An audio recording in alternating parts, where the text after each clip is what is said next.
Good evening, everyone. So wonderful to see your faces.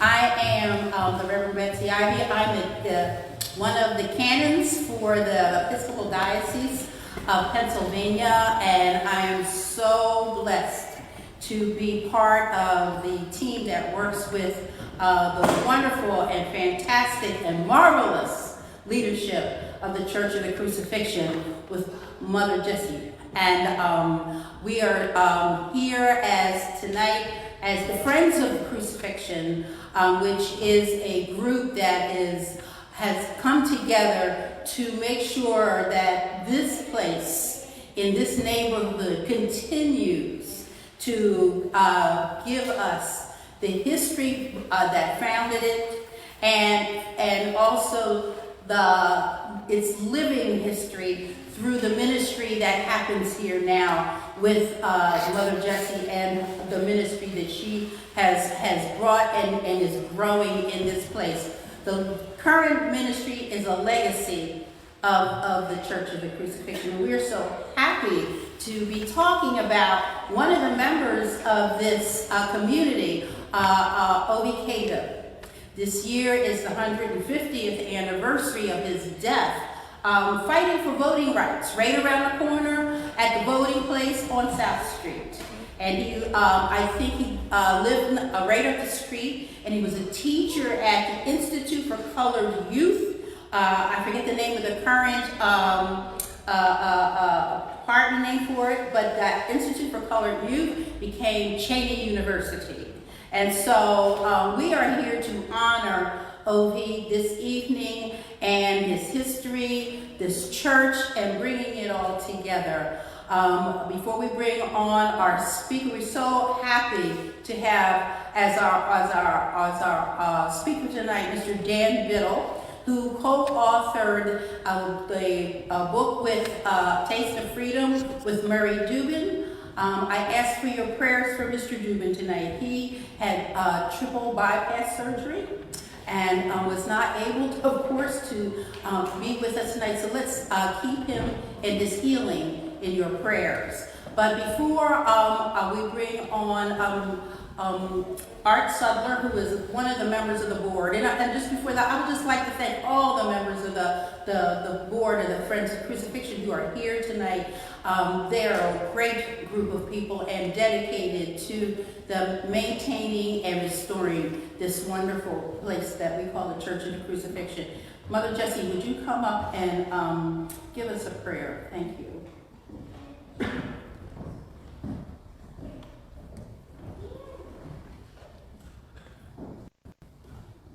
Good evening, everyone. Buenas tardes. We thank you all for being here tonight. It is always a pleasure to have so many folks come from different places to partake of this beautiful and amazing church. We're excited to have you here tonight.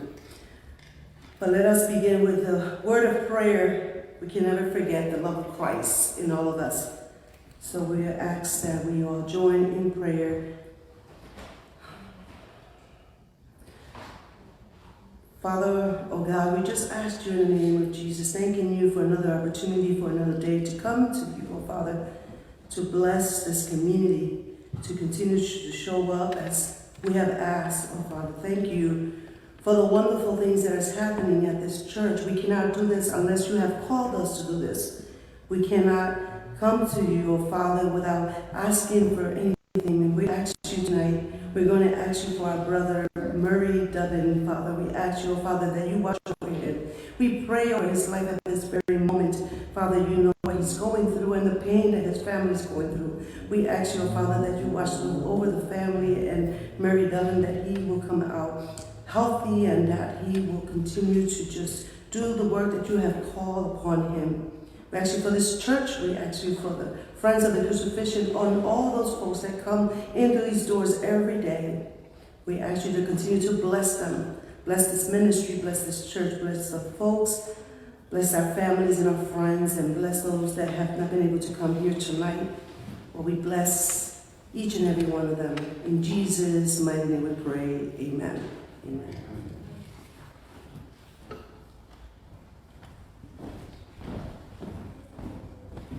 And I'd like to bring up historian of art. Sutler Art is the president of the Historical Society of the African Episcopal Church of St. Thomas, and Art will introduce Mr. Biddle.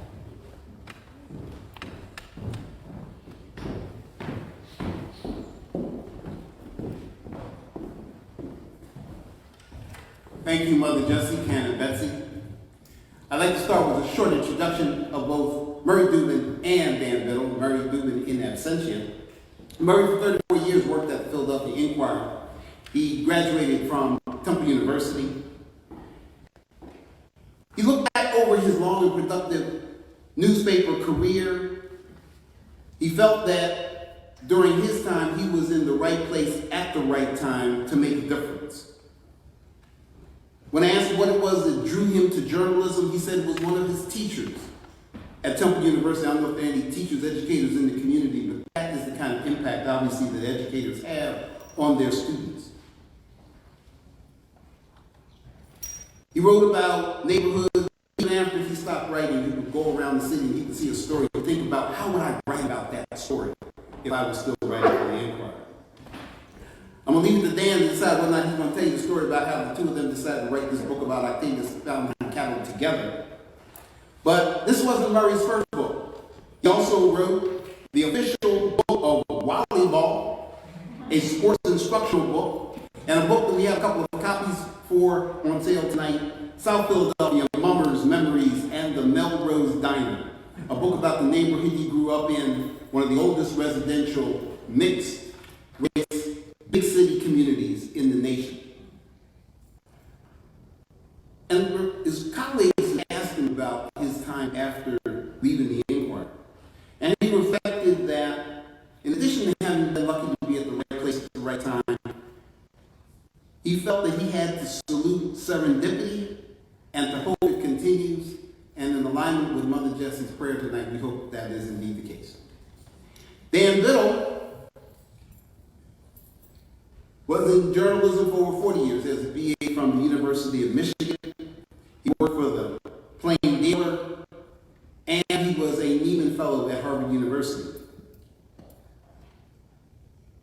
Dan worked in journalism for over 40 years, and he is a Pulitzer Prize-winning reporter writing about the transgressions of justice by the Philadelphia court system. And his writing led to federal and state investigations, which we hope made a difference in this city, because obviously those struggles continue and we still need good people writing and investigating what's going on in terms of politics, criminal justice, the economy in our city. And right now, Dan is helping to form that new generation of reporters. He is a professor of journalism at the University of Delaware. Found a wonderful article online that regales you about stories about him interacting with his students. And one of the main points that he wants to get across to them is the need to continue to do good reporting, to dig up important stories, because it is not fake news. And we need to be able to get the news right and to build trust in our communities and in our readership. Dan believes that in teaching those students about the who and the how of journalism and reporting, how to write about data and polls, how to address political distress, and how to get a more diverse crowd represented, and how to right wrongs. And that links to the book they wrote together. It's a story about an unsung hero of Philadelphia who he himself, throughout his entire short life, struggled to right wrongs right here in the city of Philadelphia, right in this neighborhood, right on the very streets we traversed in order to walk through the doors of this sanctuary this evening. And so without further ado, I introduce to some and present to others, Daniel R. Biddle, co-author of Tasting Freedom.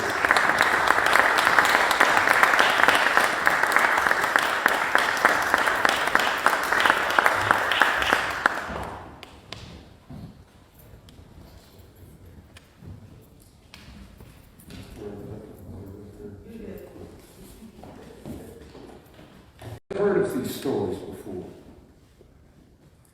That's kind of thrilling in a different way. Let me just add before I go on, I tend to go on.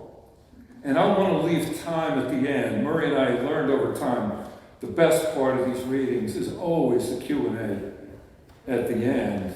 And that's where we get to learn from our audience. So don't let me go on too long. Just do one of these and I'll try to force myself to stop. A phrase that Art used a couple of times in his introduction about trying to do works that makes a difference.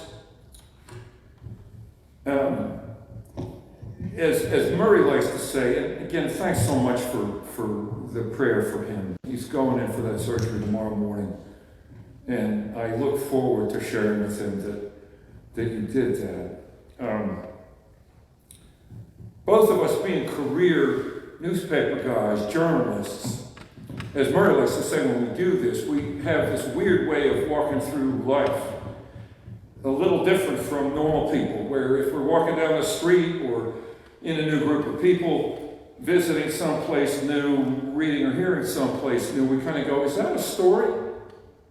Could that be a news story? Is that one that I could figure out? Who would I want to talk to? Where would I want to go to see if I could get that story? And as I like to tell my students, in this line of work, you learn over time as a reporter or an editor that you get this thrill. If you have that experience and you think, is that a story? When you see something or hear something that sounds new and sounds striking or important, if you can dig it out and tell that story, that's kind of a thrill. If you can dig it out and tell that story well and truthfully and clearly and be the first or among the first to tell it, that's a bigger thrill. And the biggest thrill of all for us journalists is when it's a story that we believe can make a difference. Murray and I stumbled onto this guy's life, Octavius Valentine Catto, from different directions. Murray, in the great book that he did, that we also have for sale tonight, even though we don't have Murray here to sign it, his book about the history and traditions and culture of this neighborhood and the rest of South Philadelphia. Doing that research, he came upon just a little bit of information about Catto's life and included a paragraph or two, but made a kind of a mental note to himself that he wanted to come back to that story someday and thought he had to find out if there was a bigger story there. And he realized right away that the story had not been widely told yet. Art's had to hear this story so many times. One day he and I bumped into each other. We weren't close friends. We'd worked together in the Inquirer newsroom for many years. We'd both been reporters and editors. My late wife and I, and Murray and his wife, lived only a block and a half apart in West Philadelphia. And we bumped into each other, I think, at a party, and I said something really, really investigative and journalistic, like, what are you working on these days? And Murray said, well, I'm trying to dig out the history of this civil rights leader from the 19th century that I'm sure you've never heard of. And I said, well, try me. He said, no, you're a waste of time. This guy is very little has ever been said about this guy. I know you're a history major and all that, but you believe me, you've never heard of him. So I bugged him again and again, and he always likes to say that that's part of my, reporter skills, not giving up. And finally, he says, okay, his name was Octavius Catto. And I said, oh yeah, I know who you're talking about. I want to see if there's a book in that guy's life too. Well, if you're reporters and you thought you got to the story first and you discover another really good reporter also wants to do the story, well, something has to happen. Either you're going to compete for the story or one of you is going to give up, and neither of us is going to give up because we could see that it was a good story and it didn't seem like anybody had really told it to a wide audience yet, and that it was a story that could make a difference.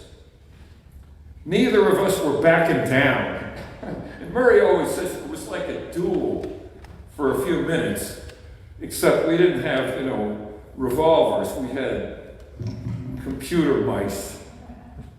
But in a matter of minutes, we decided to shake hands and see what we could learn together about this man. That was years and years and years ago. And early on in that work,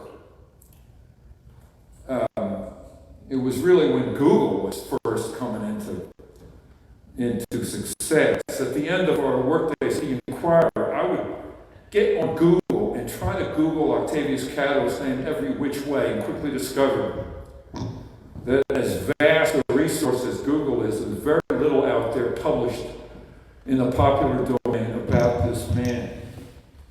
I also learned what real historians know. You're trying to look for 19th century records, you have to account for initials and bad name spellings and inconsistencies in the way things were published or printed. Also, I learned to look for Catto misspelled, or Catto with just the initials OV, or his father's name, W.T. William Thomas Catto. And one night, July 2002, I'm doing that with Google, and I stumble onto a genealogy website in which a man from Virginia, Leonard Smith, a black man, a little older than me, which makes him pretty old at this point, had stuck a note up there saying that could anyone out there on the internet, if they knew anything, if they had any records of his, I always get the grades wrong, great-grandfather, W.T. Catto, or his great-great-uncle, OV Catto, could they get in touch with him? Well, my heart kind of skipped a beat, and I thought, I got to get a hold of this guy. I emailed him right away and said, would you be comfortable sharing your phone number? And he was. And by the next night,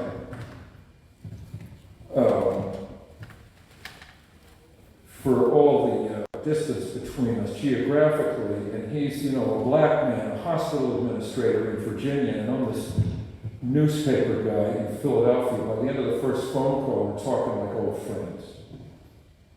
I told him what Murray and I were up to, and Leonard, who has become a dear friend and helper in getting this story, this history told and taught and recognized. He was sharing with me all the family lore that he knew of about these ancestors of his. He told me, for example, something that piqued his curiosity was that years and years ago, when his grandmother, who lived to her mid-90s, and was, a much closer generation to William Catto and Octavius, whenever Rosa Parks' name came up in the news, his grandmother would say, Leonard, Rosa Parks sat down, but she wasn't the first. Your great uncle sat down. And Len Smith told me that he did not know what she was talking about and wanted to find out. He and his wife Maxine had already made one trip to Philadelphia trying to locate OV Catto's grave without success. And he shared a few remarkable pieces of family lore. And at the end of the conversation, he says, look, I'm obsessed with learning more about OV Catto. 2, I'll help you guys any way that I can, as long as you have Denzel playing in the movie.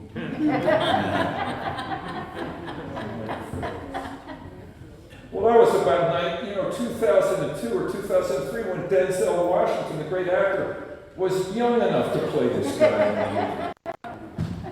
We thought, ho-hum, it's a biography, he's an amazing guy, Renaissance man, probably the only figure in American history who's been likened to both George Steinbrenner and the late Dr. Martin Luther King Jr.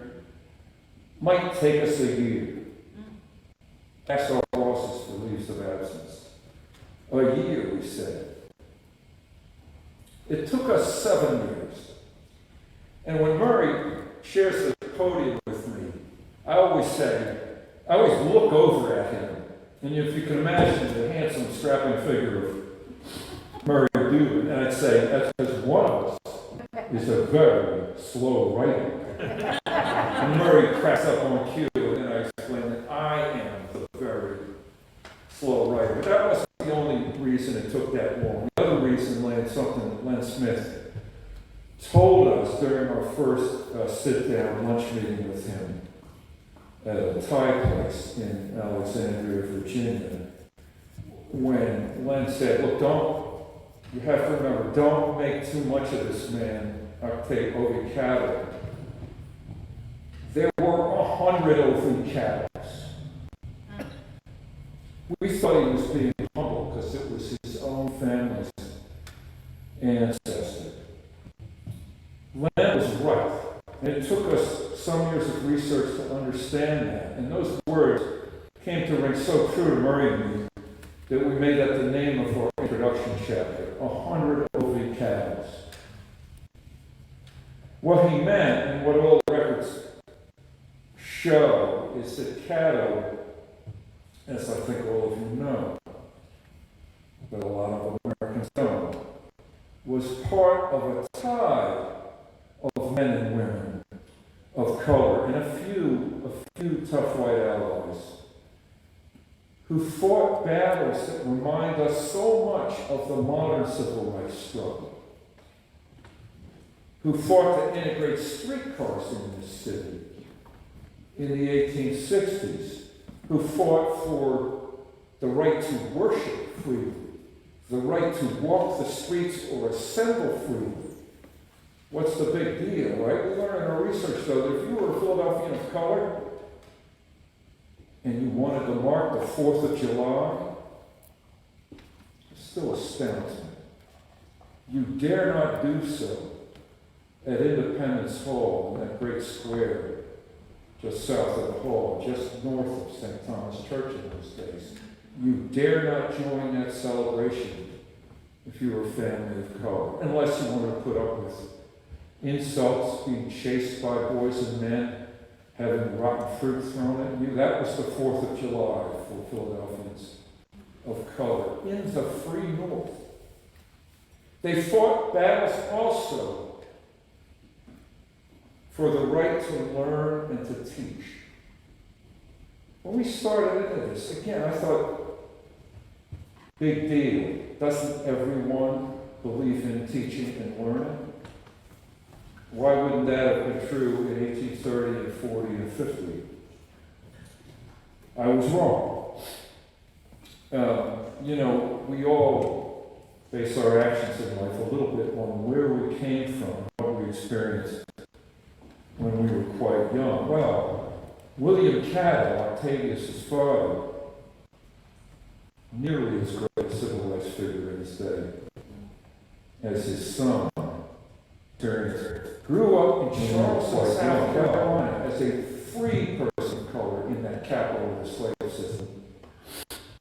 And by the 1830s, William Catto was a grown-up, accomplished millwright, a man who could repair and fix the rice mills that were the backbone of the economy there that enslaved. And he was a lay minister. And he was there in 1835 when the South Carolina legislature, in its wisdom, I think reacted to the Nat Turner uprising in Virginia. But that legislature, we're used to the Pennsylvania legislature, and some of the hijinks it pulls down to this day. In 1835, the South Carolina legislature outlawed teaching and learning by people of color, whether enslaved or free. If a white teacher made a mistake of teaching a student of color, the punishment for that teacher could be a fine, and if a teacher of color broke that law, the teacher could be whipped for teaching. That's the world the Catto family and many others came out of. And so when they got to places like Philadelphia, where there was a degree actual freedom. Especially the parents who came out of those places. Came out dedicated to fighting that battle, the battle to win the right to learn and to teach. There were other battles, too many for us to list tonight. The great one that this guy helped lead was the battle to open up streetcars in our city to people of color. Streetcars by Civil War time, they were the setup of their era. The city was industrialized, the so-called Industrial Revolution. Lots of men and women had to get across town to get to factories, to get to the Navy Yard, to get to the Baldwin locomotive plant that used to stand up on North Broad Street and run all the way almost to the Schuylkill River, where thousands of locomotives were built on the site where for many years later the Inquirer Daily News building stood. If you wanted to get to one of those jobs, by 1860 the best, quietest, quickest, most comfortable way to get there was on a horse-drawn streetcar. It was kind of a marriage of horsepower and rail power. The companies that built these lines were the kind of the dark money of their day. They were this newfound source of political influence in the 1860s, and they sort of had their way with city councils and mayors and legislatures. And they were hugely popular, and if you climbed aboard one of these little cars, and I had the fun in the book research of actually climbing into one that's in a museum out in Reading, it was compact, it was comfortable, there was a little coal stove so you stayed warm in the winter. A little later they had windows that you could push up and down, and the driver would be out front on a little platform exposed to the elements right behind the horses. And you were close with other people, and it was a good little later they had windows, unless you were a Philadelphian of color. In which case you were either banned from the cars altogether, or if you were allowed to ride, you had to ride out front there, hanging onto the stanchions, right next to the driver, right behind the horses. The streets of the city in those days were full of dead animal carcasses and excrement and mud and filth and you name it. So riding on the front of that car was like a constant insult and a constant danger. A black minister, and we don't have time to go through all the great black ministers that are in this book. And one that, I'm sorry to say, wasn't, the great Henry Phillips, who was the pastor here at the Church of the Crucifixion and was light years ahead of his time in ministering to the homeless and bringing education and resources to people who couldn't put food on the table or couldn't get a roof over their heads. But I'll just go briefly into one of these battles, the battle for the streetcars. And that was really, as I said, there were a lot of other battles, but that was a big one for this guy, the men and women around him. And the thing that Murray and I just couldn't get enough of was how, even though this was the 1860s, it was 80, 90, 100 years before the modern civil rights struggle, with all that civil disobedience, what Rosa Parks did, what the late, great John Lewis did. But these men and women in those 1840s and 50s and 60s civil rights battles somehow figured out a way to employ the same tactics. Sit down in that streetcar, even though the rules were no people of color, and wait for the conductor and the drivers, typically a two-man crew, two white guys, to ask you to leave and then decline to leave and take a deep breath, because you knew those men were going to throw you off. Another thing we found in our research, and so much of it to this day is a learning experience for Murray and me. The first time we discovered that someone, even before Catto's generation, like Frederick Douglass, true story, got asked to leave a seat he paid for on a train crossing Massachusetts, where he lived for a great part of his life. This is all the way back in the late 30s. He knew that was probably going to happen, and sure enough, the conductor says, sorry, we don't allow, and typically, we saw this on account after account, it wasn't just people of color aren't allowed to ride. The conductor would almost always use the end. Explained to Douglas that he wasn't allowed to keep his seat. Well, Frederick Douglass, it's fun to imagine that big man with all the scars on his body from slave owners had beaten and whipped him. Explains that he's paid for his seat and he has a right to it and he's not giving it up. And sure enough, the conductor and the driver, and there always seemed to be a band of white toughs waiting at the next stop to climb aboard and help the conductor eject people of color. And that's what happened to Frederick Douglass. But as he writes in one of his 3 autobiographies, he'd been beaten enough times, he could take it, and he was determined that if he was going to get thrown off that train, he'd take a couple of seats with him. And he did, the wooden seats ripped out. When we first saw an account like that, we thought, wow, Rosa Parks, 100 years ahead of Rosa Parks. And we made a note to draw that comparison in the book. And then we found another, and another, and another, and another, until we had a running list of the men and women who had done that very thing 80, 90, and 100 years before Rosa Parks, and typically imperiled themselves and suffered being thrown off the train of the streetcar, injured, having their clothing ripped, what have you. And that was just one prong of the fight to open up the streetcars. Catto and the other young leaders, and some were not so young, of that struggle, designed those actions, put people on the cars that no one could argue with. A whole bunch of black students from Lincoln University, which was already up and running by the end of the Civil War out in Oxford, PA. Lincoln University undergraduates, well-dressed, black suits, white shirts, clambered aboard a Philadelphia streetcar before the conductor could stop. What was he going to do? Kick out 20 college kids? Pregnant women climbed aboard the streetcars and refused to give up their seats. They still got thrown off. There's a great case of a woman named Mrs. Derry who she was on her way from this neighborhood. And I want to emphasize, just about every one of the battles I'm talking about, we're familiar with battles in places like Selma or Birmingham. These battles were fought right here, within walking distance of this great church.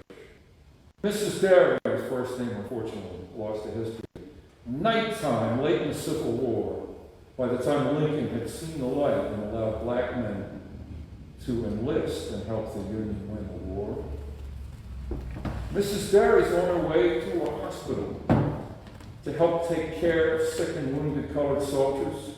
Colored was the word that people of color preferred by the end of the Civil War. And she's bringing bandages and maybe fruits for the injured and ailing men in that hospital, and she takes her seat in the streetcar at night. Very dignified, well-dressed woman of color, and the same thing happens. The conductor comes over.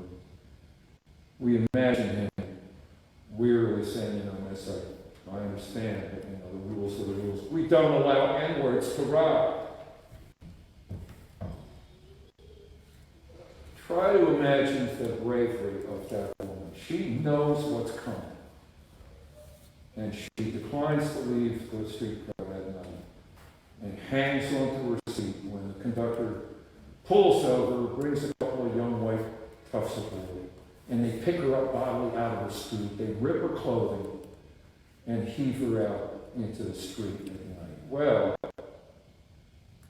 a remarkable thing that we kept coming across in our research was how people like her and Catto and Frederick Douglass, who was one of the few names from that struggle that modern Americans know, and other women and men, and especially the women in the fight to open up the streetcars, as if someone had figured out that the best would be to dare these companies to throw women In that fight and in the other ones, the fight to be able to learn and to teach, the fight to be able to worship freely, to be able to walk the streets freely, or gather in a public square.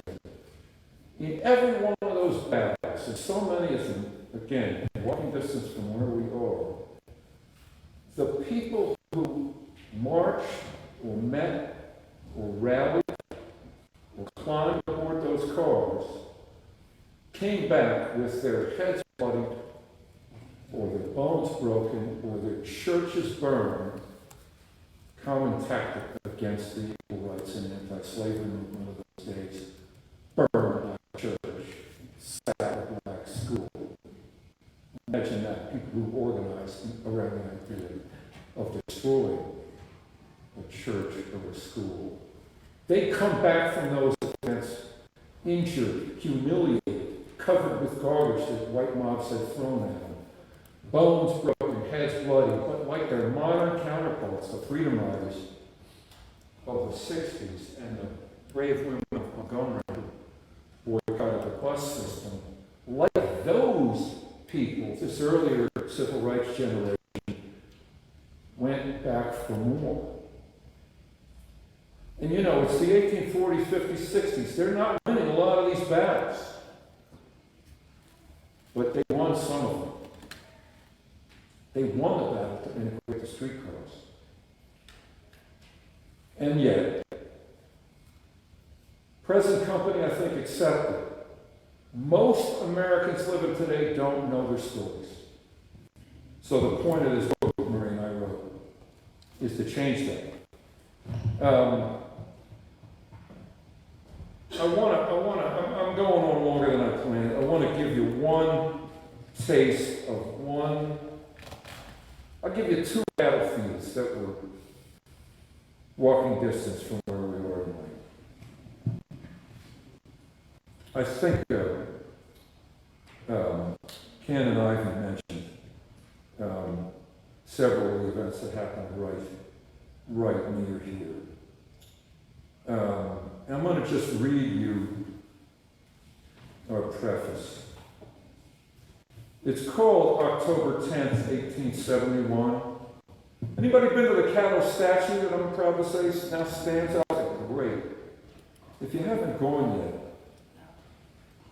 I managed to get my 96-year-old mom there on the dedication day, and if she could make it in her wheelchair, those who haven't gone yet, no excuse.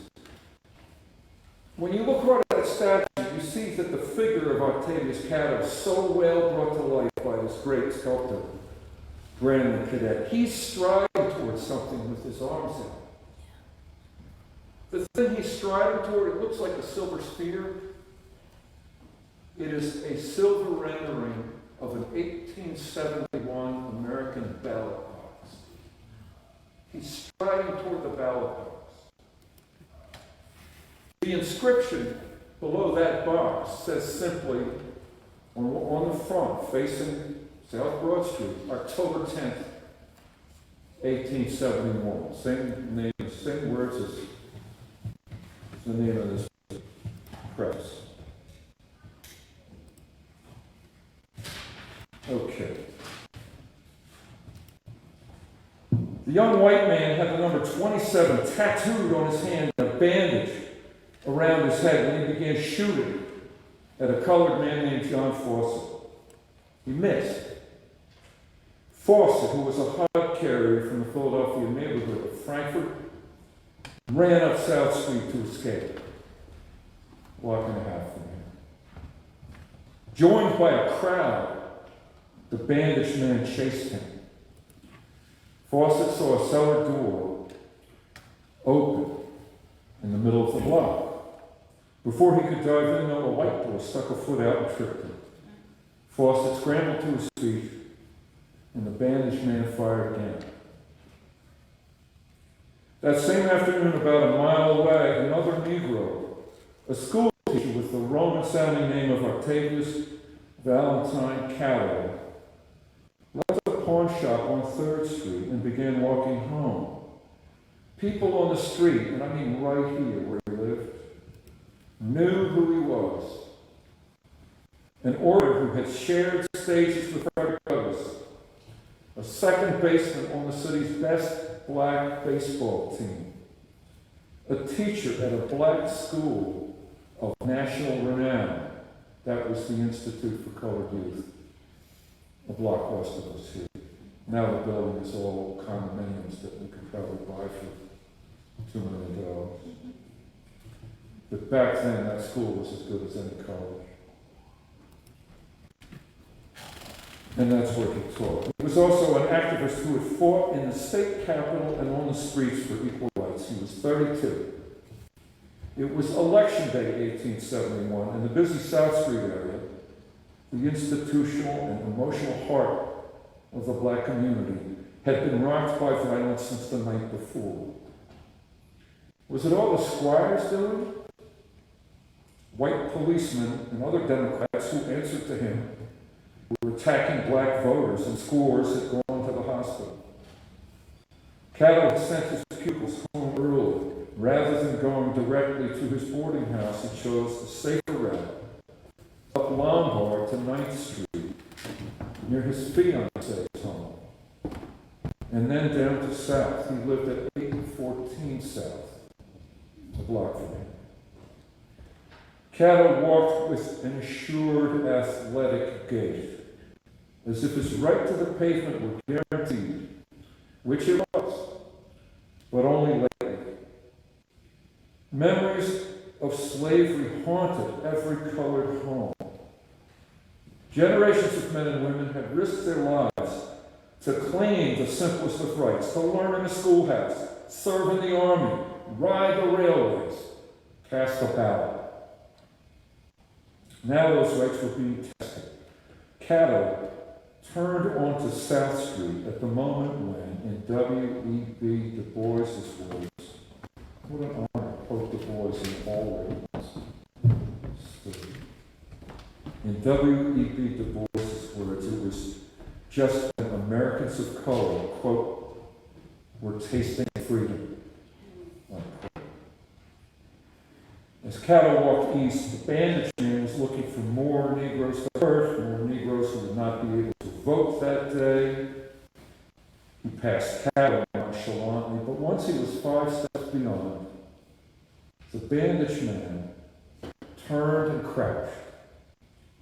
A young girl at 822 South shouted to Catto, "Look out for that man!" The bandage man was pulling out his gun.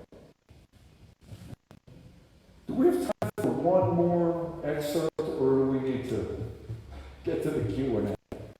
I'll play your hands here. I want to give you one scene that's not quite as violent, because we know from all of the history of the struggle for equal rights that not every act of violence is visible. In a way, there's a reference in there to the squire.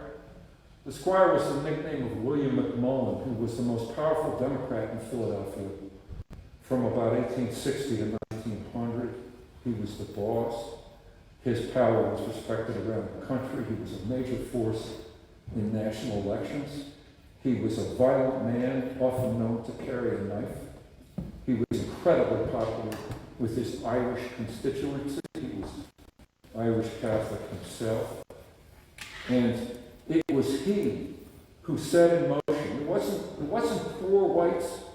It wasn't uneducated people with no power, fighting with black Philadelphians for a home or a job. It was almost the most powerful man in town, William Mcmullen, who set in motion the white mob that came down on black voters that day, October 10th, 1871. The man with the bandaged head was on William Mcmullen's payroll. But that kind of violence, you can see it, you can testify to it, witnesses can be called, trials can be held. I think we all know there's a type of violence that is far more insidious because you can't see it. I often thought of this when I learned about the struggle to end apartheid in South Africa, because people would say, "Oh, Nelson Mandela, engaged in acts of terrorism, set off explosives." But as Mandela so often explained, the violence of the apartheid system far exceeded anything that he did. Well, the Institute for Colored Youth, I often think that school that Catto learned at and then taught it and then ran the boys' section and was running that section on October 10th, 1871. That was a great experiment in winning the freedom to teach and to learn. And they ran right up against the violence that comes from not allowing people into a schoolhouse. Black parents like William Catto had learned the hard way that in Philadelphia, the city of brotherly love, even after the public school system came down off its white perch, and I think in the 1840s, got around to creating so-called colored schools. That didn't bring an end to the violence of denying people a true education. Those black parents learned that the white teachers who got sent to the colored schools were the worst, least qualified teachers in the system. That helped fuel a movement that kind of gave birth to the modern Institute for Colored Youth, which, as you heard, grew up to become Cheney University, to make an experiment to entrust black children to black teachers. Crazy idea when it began in the 1850s. And those black teachers, with incredible support from black parents right in this neighborhood, were so good at it and demanded so much of their students. Final exams would be held in a public hall, like the Academy of Music. If you were a student of the ICY, as they called it, you might think you were good at Latin or Greek or trigonometry or physics. You had to stand in front of an audience and answer the exam questions. It was as good as any college. And that's a good thing, because when the ICY was in its prime in the 1850s, the only college in our country that openly allowed students of color was Oberlin College. We're proud of one here tonight. So imagine that act of violence. You couldn't go to college. If you went to a public school in Philadelphia, you had to suffer the worst of the teaching. So the ICY fought back. All they had was black teachers, and they got the rich Quakers who had created the school to go along with that idea. Something I don't think those rich Quakers banked on was that the teachers and principals who ran that little school right down Bainbridge Street here, pardon my language, they weren't just scholars and really tough educators, they were badass radicals. By day, they were drilling the kids on Greek and Latin and trig, and drilling them with exams that Murray and I stared at and thought, you know, we went to college and we could never pass these exams. By night, they were activists. The first grade principal at school, Charles Reason, you can look him up. His name, his initials are in the records of the Underground Railroad station here in Philadelphia that the great William Sill put together. By day, he was running that school on behalf of its white Quaker managers. By night, he was helping the Underground Railroad. Likewise, his successor, Ebenezer Bassett, who took over running that important experiment at the ripe old age of 22. Scholar by day, badass by night.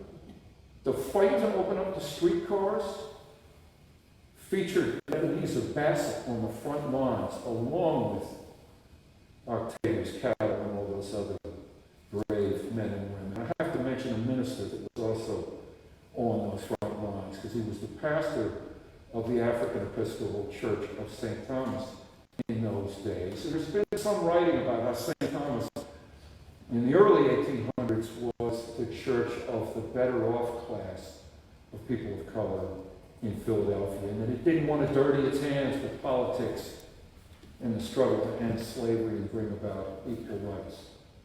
No one gave Reverend William Alston that memo. 1860s, Alston, front line of the fight to open up the streetcars.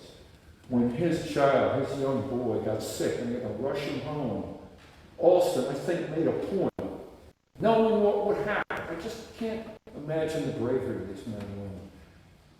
took his ailing son aboard a yellow horse-drawn streetcar, the line that ran up and down the Lombard and South line, up Lombard, down South, to try to get home quick, because his kid was ailing.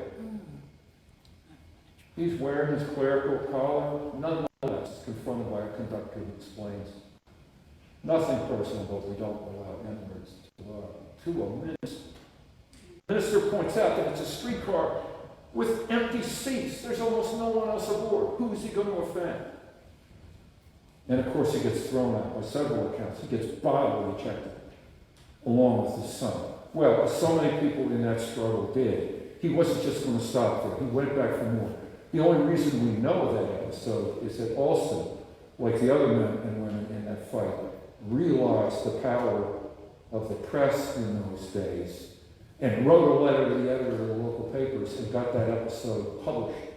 And bit by bit, those acts of civil disobedience and how people like that got mistreated became part of the campaign to open up the cars. And meanwhile, Catto and a couple of other young black men who were polished orators who had gone through the Institute for Colored Youth in addition to teaching there, took the case to Harrisburg, went up the steps of the state capitol and entered a building staffed and peopled entirely by white men, and slowly but surely made their case every day to white legislators and won over enough of them. And you have to remember it was the tail end of the Civil War.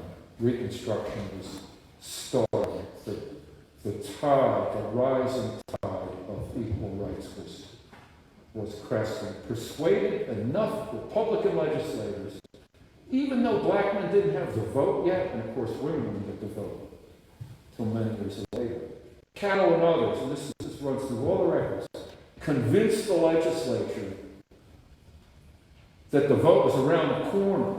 And they played this shrewd game. They were as good as Mcmullen, their foe, at taking a little bit of political power, a little block of votes, and playing that weak hand well, assuring these legislators that black men couldn't vote yet, but once they got the vote, they might get the vote by 1870.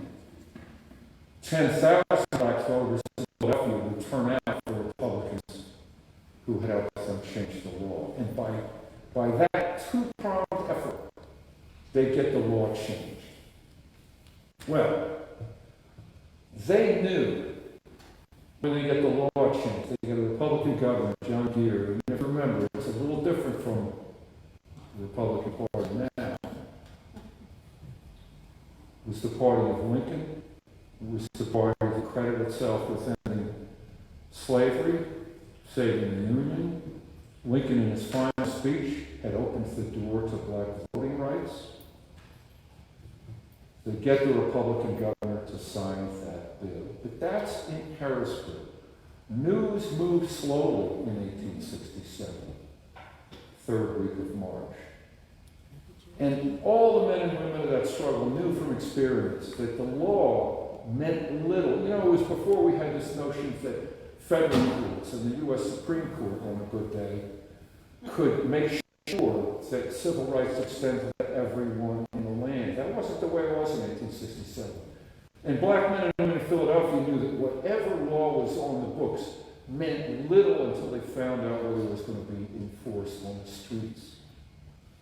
They knew that especially well because black men actually had the vote in Pennsylvania before 1838, when a so-called Reform Convention rewrote the state constitution and put whites only into the voting law. But even when men of color had the vote, they became accustomed to being attacked in the voting laws, pulled out of the line, denied the right to vote, beaten up for the trouble of getting in line. So, especially the older generation, watching this drama play out, where this huge legislative victory had been won by Catto and others, knew that what mattered was whether the courts and the powers that be and the cops in Philadelphia would honor that law. I'm going to give you one more reading and then we'll go to the important part, the Q&A. I mentioned in the preface how when Catto walked to his home that afternoon in 1871, he went by the home of his fiancée near 9th and Rye. That woman is the woman you're about to hear about. She too was a worshiper, as was Catto, at St. Thomas. And her role in the streetcar fight was as brave or braver than that of any of the men. So they've gotten word that the governor has signed the law, and this is sort of too good to be true. And the activists know that what's going to matter is what happens on the street.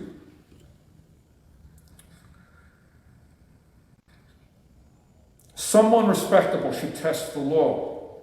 Someone like Mrs. Better a minister or a teacher than a washer or a maid. Better a woman than a man. Someone to stand straight in a rain of words or blows. On the first Monday of spring, young women in Philadelphia were trying on the new styles, the straw bonnets, chintzes, plaid silks from India, and the new hoop skirts, only 3 yards around and designed to be more flexible, suited to modern times, to sitting at a teacher's desk or riding in a crowded streetcar.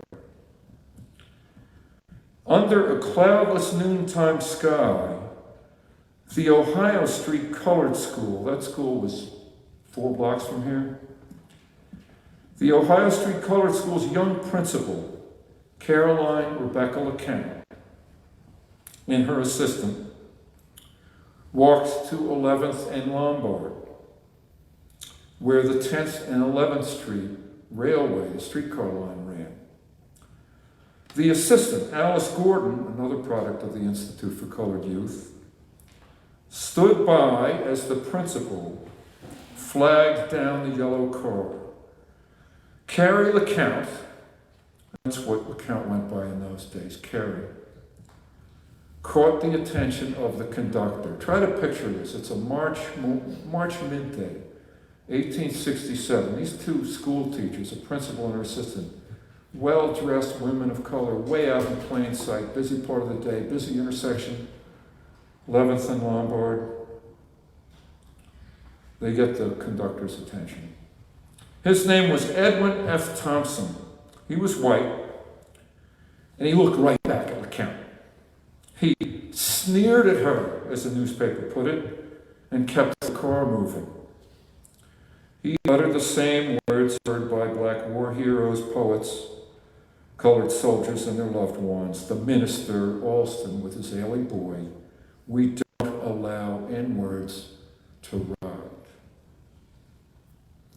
Just a month past her 21st birthday, Carrie LeCount appeared. She promptly filed a complaint in court.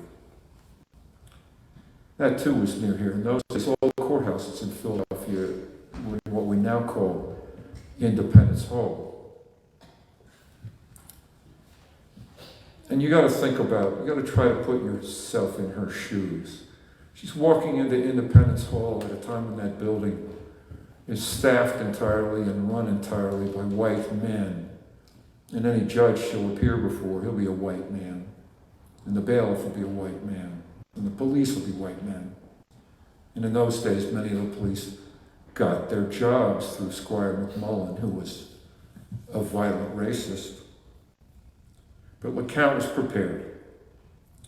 In court, she held up a copy of the Philadelphia Press, Republican paper, with the news that Governor Geary had signed the law.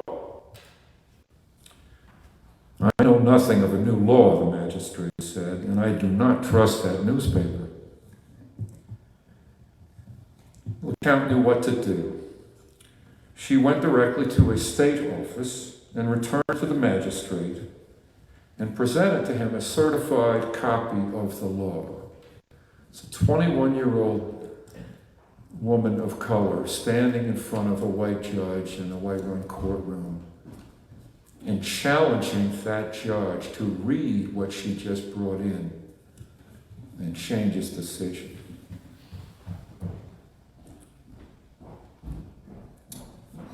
The record doesn't show whether the judge harumphed or hemmed and hawed. It does show that he thought it over and read the certified copy of the law and changed his mind and imposed a fine on the driver, Edwin Thompson, and his streetcar company. $100 in those days, that would be about $4,000 today. That event was celebrated instantly as the Rosa Parks moment of that struggle. Newspapers said that after that test case, people of color would be able to ride those cars with impunity. So we're ending with a battle that those men and women won. And now I'll get to the important part at last. Your questions. Thank you. Ask anything. I always tell my students, I want to be a good reporter, there is no such thing as a stupid question. I'm sure Dan's talk has evoked some questions in your minds about this community, about Catto, about Catto County, about their struggles, the relationship to today. I've always been struck by the fact that it was a struggle over voting rights that actually led to his death. I mean, it wasn't, obviously, you heard a multitude of things, but at the very end, the crescendo was Squire Mcmullen understanding that there was this energized black community that was going to vote, that was going to vote Republican, that was going to put him and his party out of power. And he was seeking to ensure that he sent a message. A man, power all the way in Washington, power across the country. When Frank Kelly, who was the bandage man who shot Octavius Catto, realized that the black community wanted him put on trial, he fled all the way to Chicago, where Mcmullen had ties, people who were going to help him remain anonymous.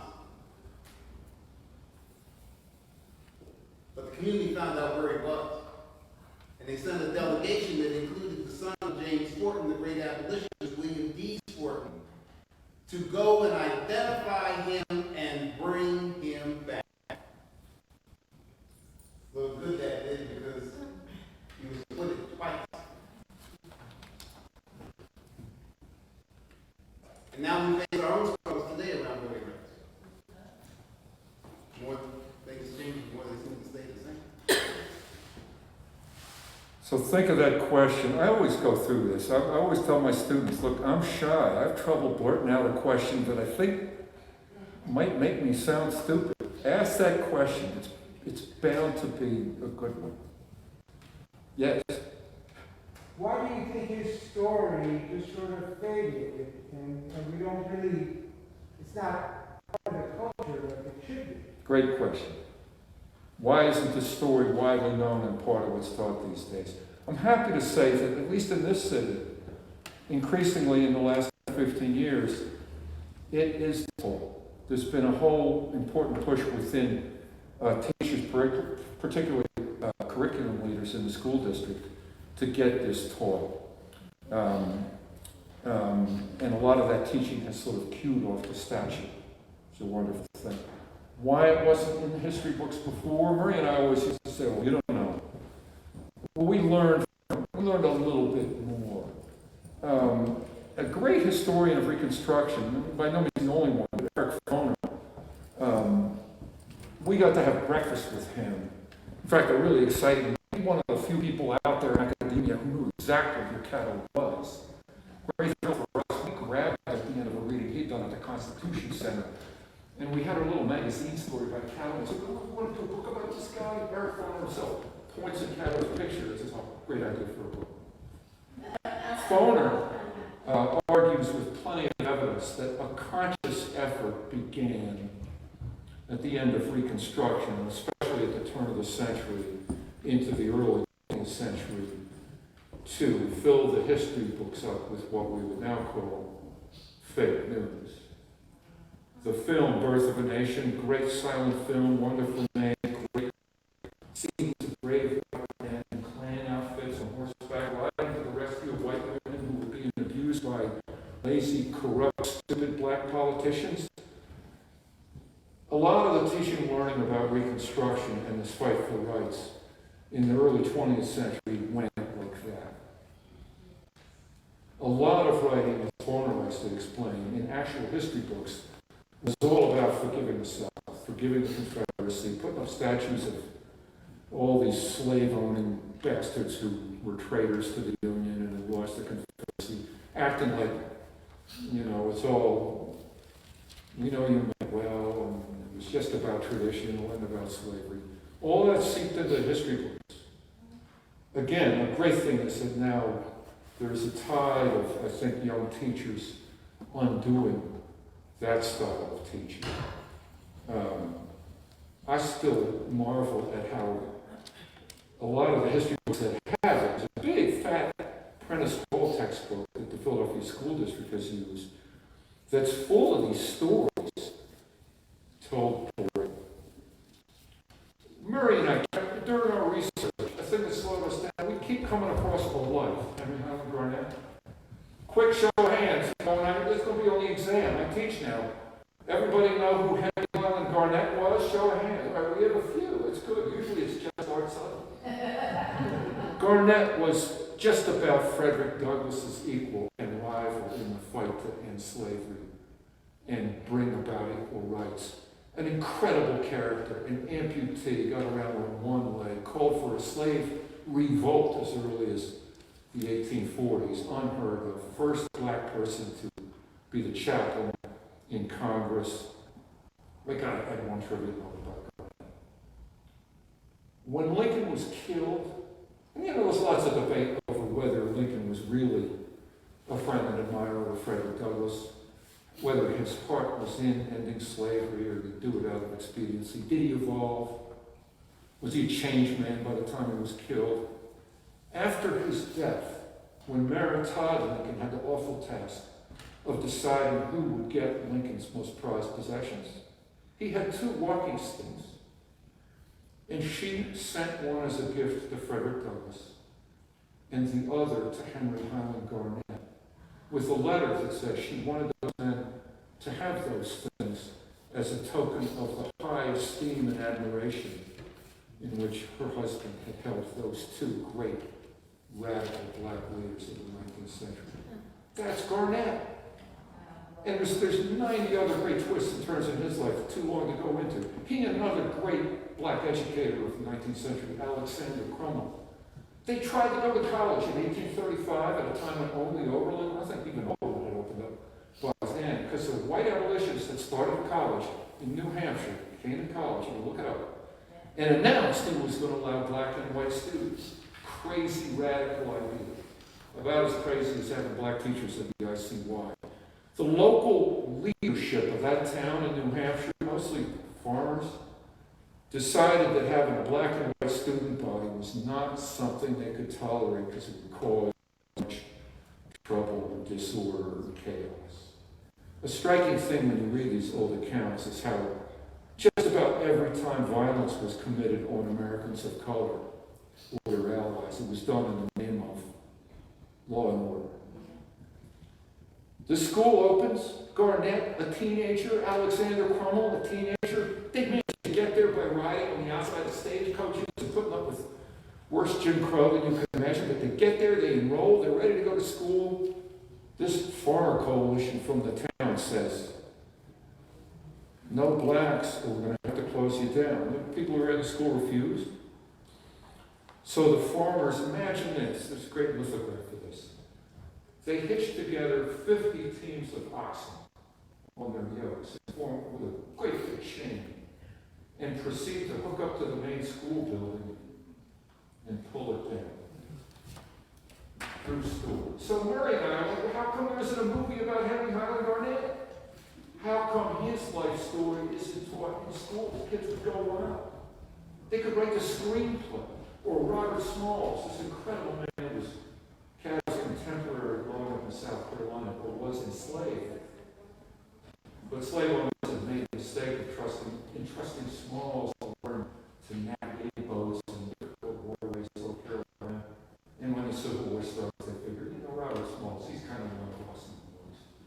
black. Will entrust him with a gun?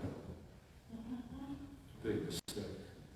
The story of how Robert Smalls and his young family stole that Confederate gunboat, knowing that they'd probably be killed in the process, and snuck it over to the Union Navy.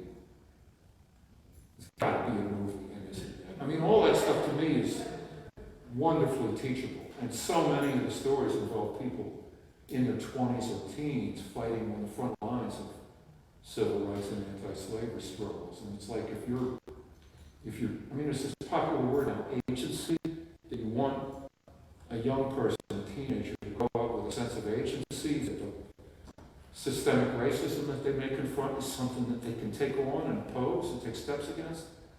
Catto and the men and women of his generation knew something about agency. I'll stop. We've got to get to the next question. I want to know, are you familiar with Camila Williams Witherspoon? Have you ever seen her play Dog Days. I haven't seen it staged, but I have Right. skimmed it. I saw it, I believe that was the master's thesis play, wasn't it? Sounds good. I saw it when it was staged, and little known fact, the woman that played OV Catto's wife Yeah? was her first acting job. Her name is Jill Scott.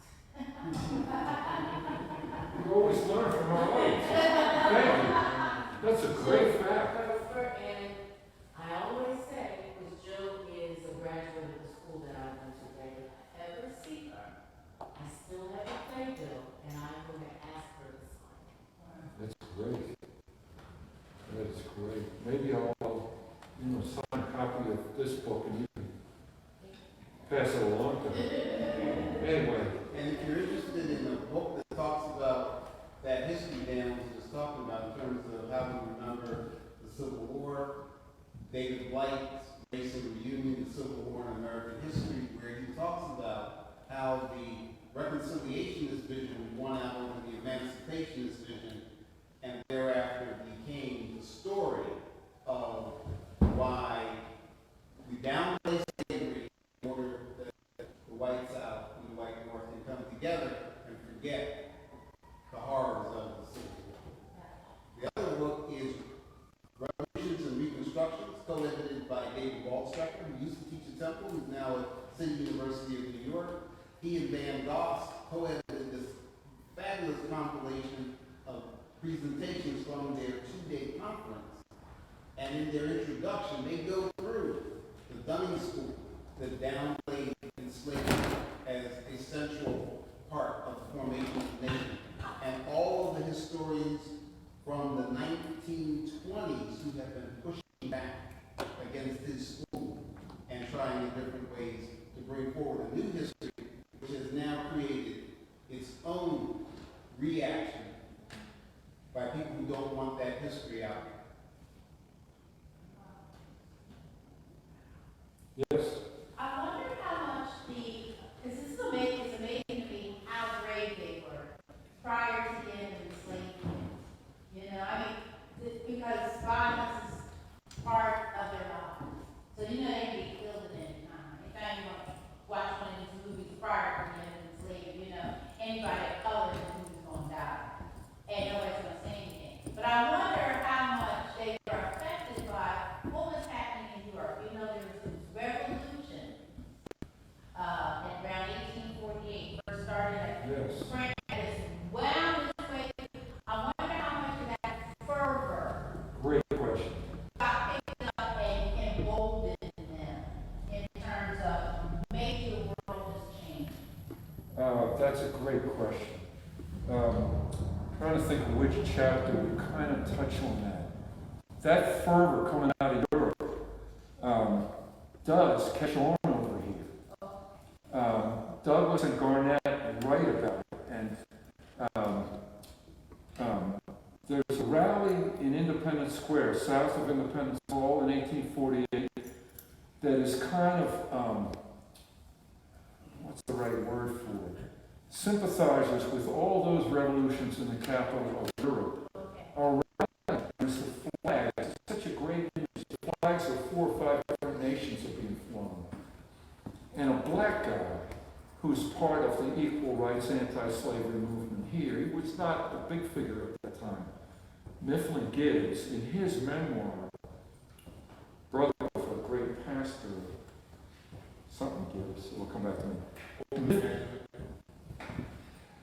Mifflin Gibbs is there, mostly to watch, and there's, the crowd in Independence Square is Hungarian people and French people and people from all these, European monarchies where the people are rising. And they see Gibbs, maybe the only black guy in the crowd, and they pull him up on the stage and say, "You speak too." Wow. It's as if without anyone saying, "Hey, there could be common cause here," people saw that. And that was an exciting moment.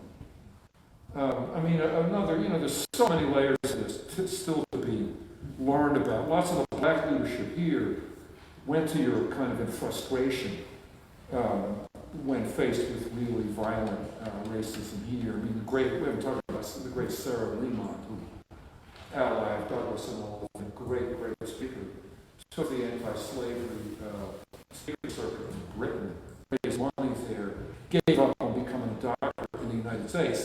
Medical school would let her in. Philadelphia medical schools were too busy accepting the white sons of wealthy southern slave owners. Lemont says, "Screw it.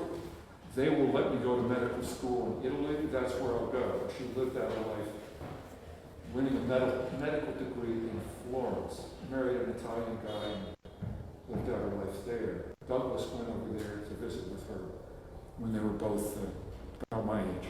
And if you But- Google Frederick Douglass in Britain, there's a website that takes you on all the stops he made when he was in the British Isles.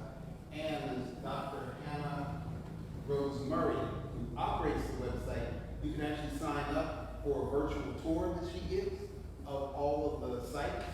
And it is really cool. So for those folks who more tech-oriented, it's a great opportunity to learn more about abolition across the big ocean. And it's a great thing to imagine those speeches Art's talking about that Douglas gave in the British Isles. He's trying to raise money for the anti-slavery cause. And he's also, he'd even learned a bit about what British politics was like then and Scottish politics. There was a Free Church of Scotland that I know little about, but they were in financial trouble and decided to accept donations from their allies in the American South, slaveholders. Douglas's campaign in the British Isles came up with a slogan, I love this: "Send back the blood-stained money. Don't accept donations from enslavers."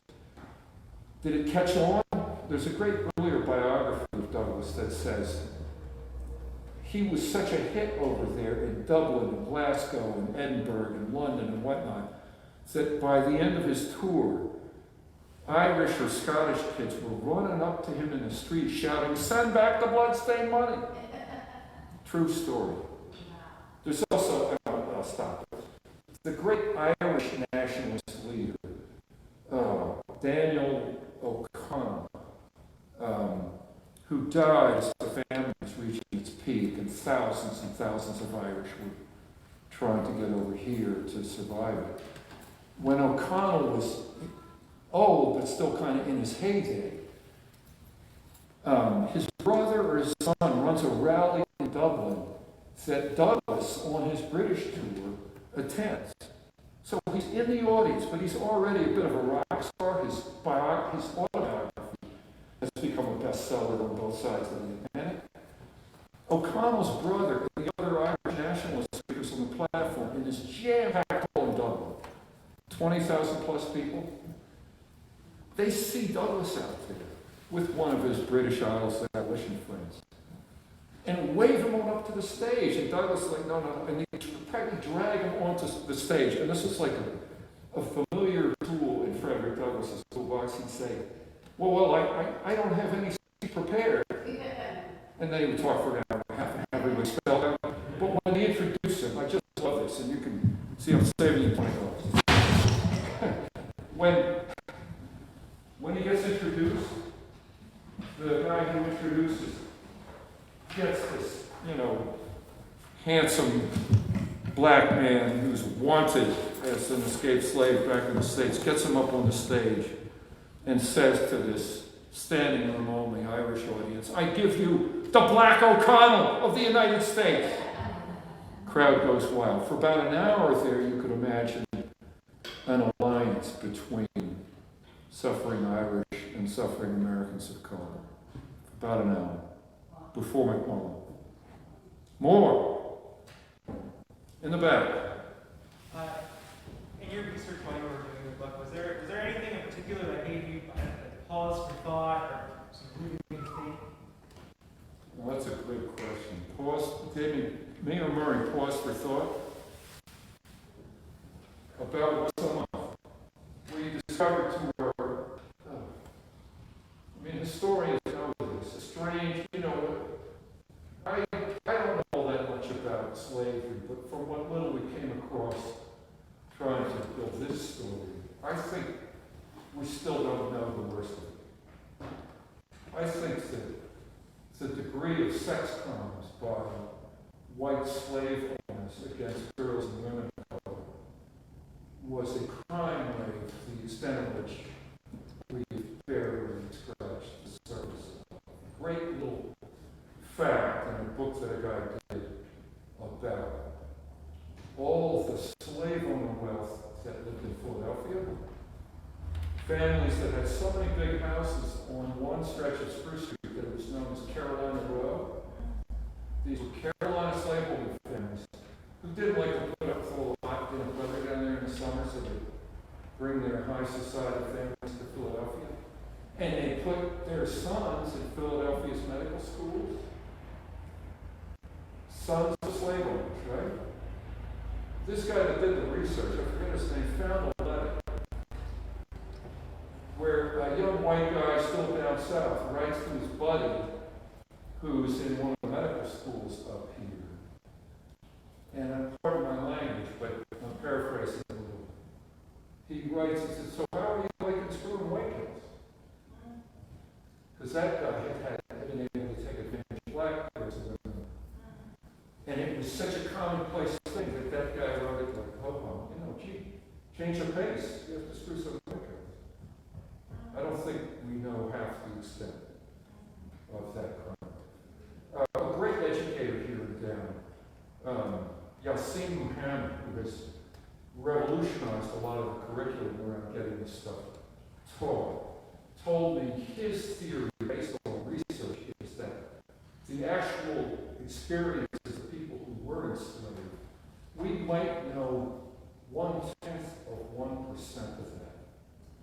Because the people who were able to get those stories told were the one enslaved person in 1,000 who had safe access to, say, a pencil and paper. There's a great piece of one thing that happened during the New Deal was that a lot of researchers went to work trying to get old people who had been born in slavery to tell their stories before they passed away. And one of the better ones is a guy who lived in Charleston at the exact same time as OV Catto and his family. I think his name is, I should have his name, Ismail Green. In his 80s or 90s, telling this to a New Deal era researcher, gets asked about education. Right? If you were an enslaved person working on a rice plantation. And this guy says, don't you, and these researchers tried to write black English phonetically, so what turns up in the records is this old man saying, don't you get crotch with a pencil or a paper in your hand.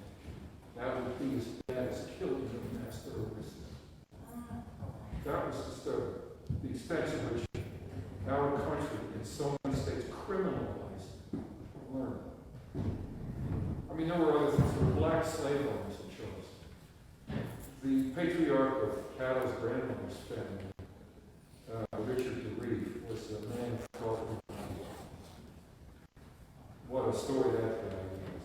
End of the Civil War, a lot of white abolitionists had taken over Charleston and celebrating that the good guys won. And some well-off northern abolitionist chatting with Richard DeReef says, "That's so wonderful for, all you Negroes getting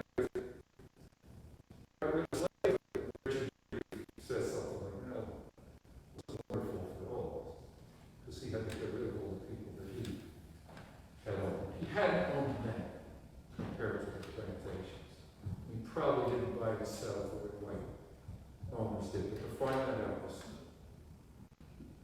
was trouble. I could give you 40 other examples. It's funny, our main editor, Ray Avery, who used to lead the entire Sun magazine, and reading our first chapter, tried to buck us up. I said, this is going to change readers' understanding of American civil rights history. And I really thought, just trying to, be our cheerleader. This work has changed my understanding of American history. Period. More. I'll try to make the answer short. Yes? It's been 150 years, and as with all history, the same questions return, the same things come up again. So I'm really curious, and I'll admit I have not read the book, but yeah, take care of that. But what if you had to single out one short lesson, something that they knew then that was perhaps forgotten that we should learn again now? Another great question.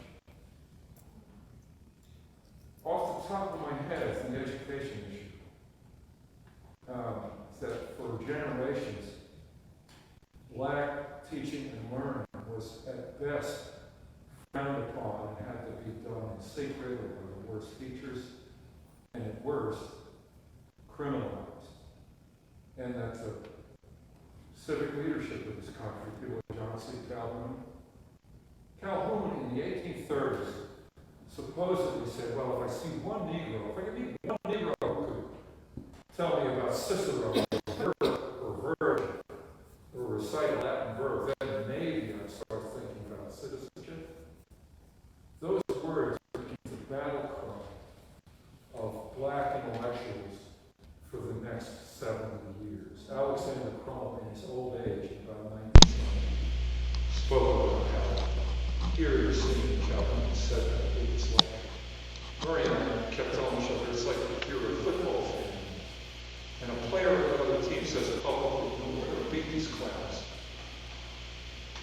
Your coach puts those words on the blackboard and says, this is so cool, thinks it means. That was how Calhoun's words affected the vast black intelligence in this country from the 1830s on. And I emphasize that because even though I was a history major, I had no idea until we got into this research that there was an active well-educated black intelligence almost all through the 19th century with connections and friends and allies around the world. Writing novels, writing poetry, writing plays, painting paintings, organizing at the high levels. There's a poem that I just read a snippet of, a great writer, Nobel Prize winner.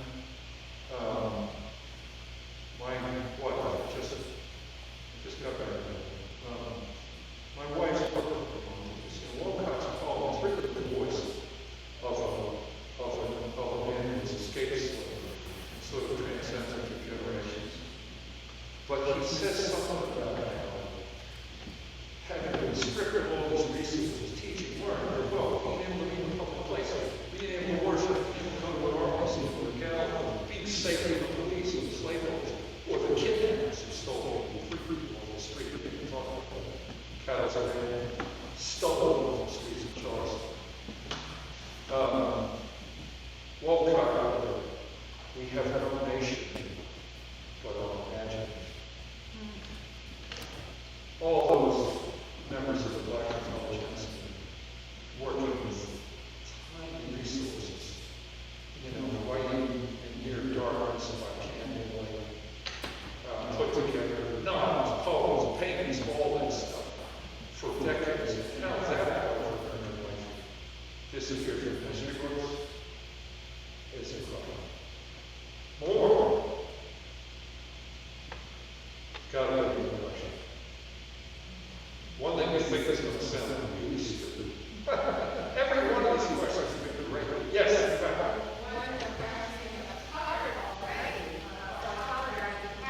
Whatever.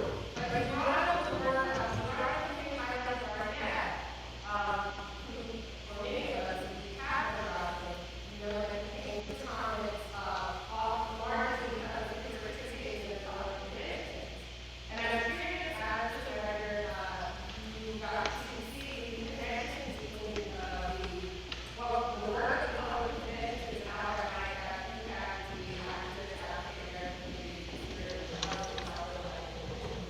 Great question. You're talking about the colored conventions movement, which I'm sure you're aware is fabulous work that's been done on that by scholars at the university. You want to, I'm jealous of you.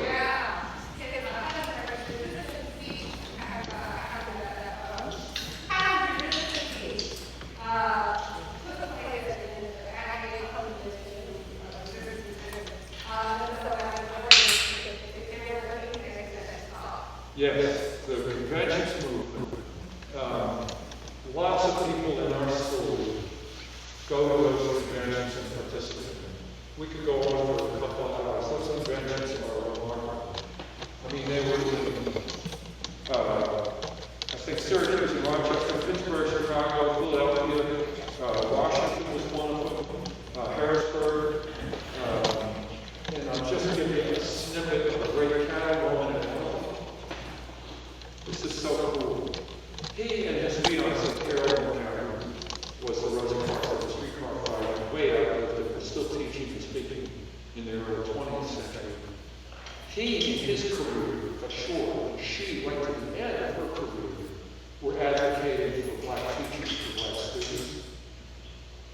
At a war convention in 1865 in Harrisburg, warring factions are fighting over whether they should call for black teachers instead of white teachers in the so-called public schools. And there was a school of thought that said, you can't do that because that would sound like a form of racism.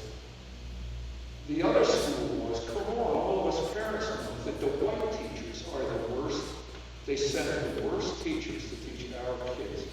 Catto, trying to resolve this conflict, proposes a resolution that says, it's so elegant, it says,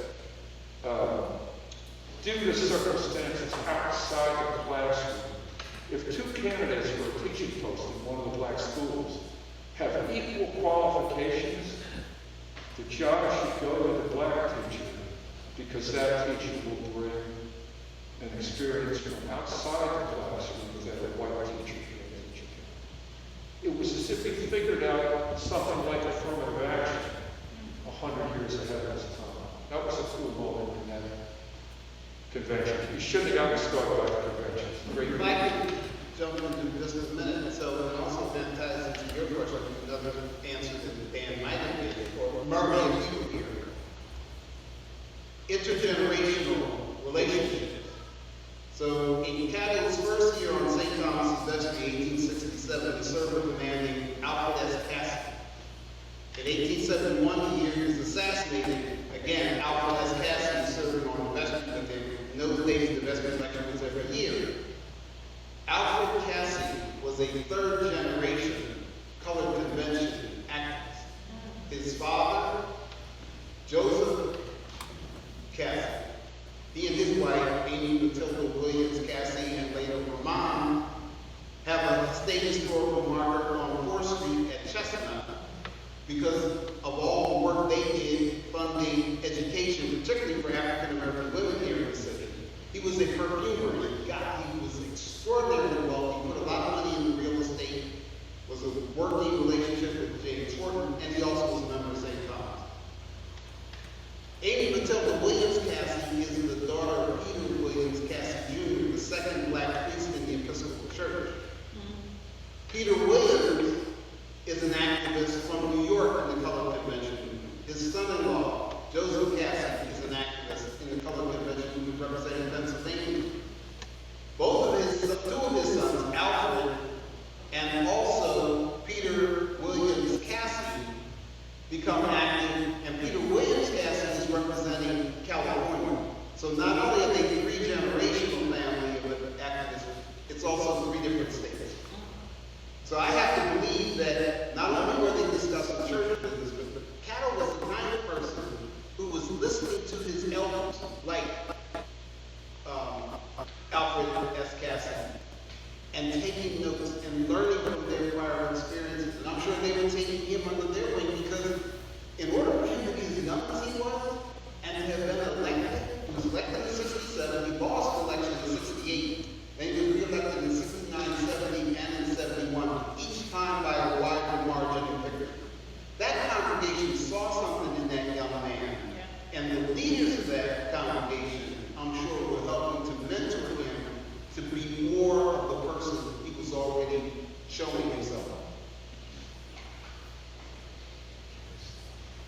Well,